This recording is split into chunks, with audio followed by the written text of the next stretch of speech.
দাদু ভাই, ও দাদু ভাই, একটু বাহিরে আসো, দেখো তোমার জন্য কি এনেছি। রহিমের ডাক শুনে বৃদ্ধ করিম চাচা ঘর থেকে ঘরের বাহিরে বেরিয়ে আসে। দাদু ভাই, আজ তো দেখছি তোমাকে খুশি খুশি লাগতেছে।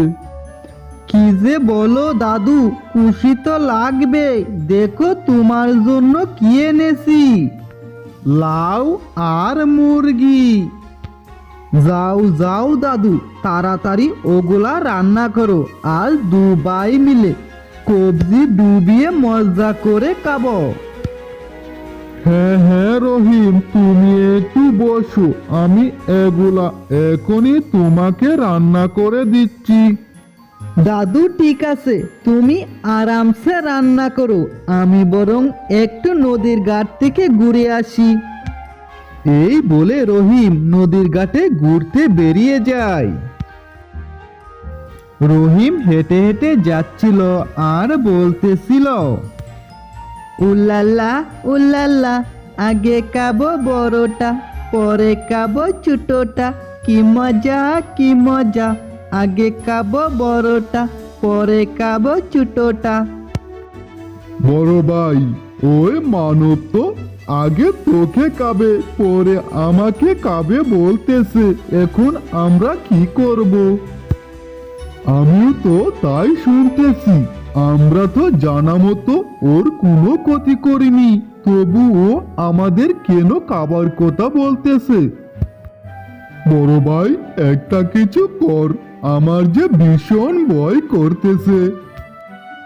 আরে ছোট, ভয় পেলে চলবে না, আগে ওকে আসতে দে, দেখি ওর সাথে কোনো কথাবার্তা বলে মিটমাট করতে পারি কিনা।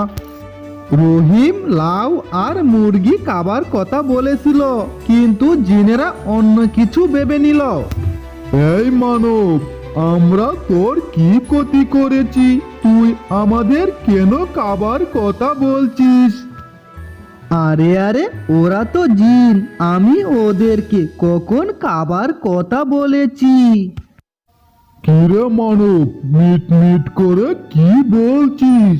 আমরা তো তোর কোনো ক্ষতি করিনি, তবু তুই আমাদের কেন খাবার কথা বলছিস? ওদিকে রহিম তখন বুদ্ধি কাটিয়ে জিনদেরকে বলল, শুন জিনেরা, আমি অনেক দিন সাধনা করেছি আর তোদেরকে খুঁজেছি, আজ হাতে নাতে পেয়েছি।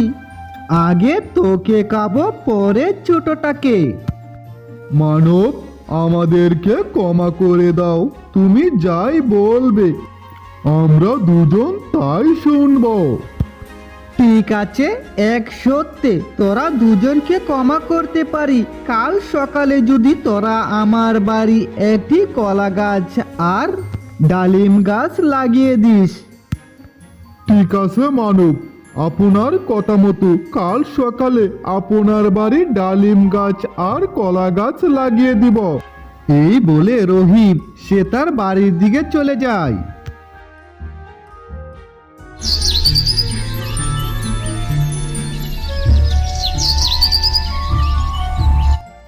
ওদিকে সকালবেলা জিনেরা রহিমের বাড়িতে কলা গাছ আর ডালিম গাছ লাগিয়ে দেয়। এই মানব, আপনার কথা মতো আপনার বাড়িতে আমরা ডালিম গাছ আর কলা গাছ লাগিয়ে দিয়েছি। এখন আপনি আপনার কথা রাখুন, আমাদেরকে মুক্ত করে দিন। আরে এত অস্থির হচ্ছিস কেন? আমি তো বলেছি তোদেরকে মুক্ত করব। রহিম, ওরা জিন, ওদেরকে আটকিয়ে রাখা ঠিক না, ওরা যে কোনো সময় আমাদের কোনো ক্ষতি করে বসতে পারে।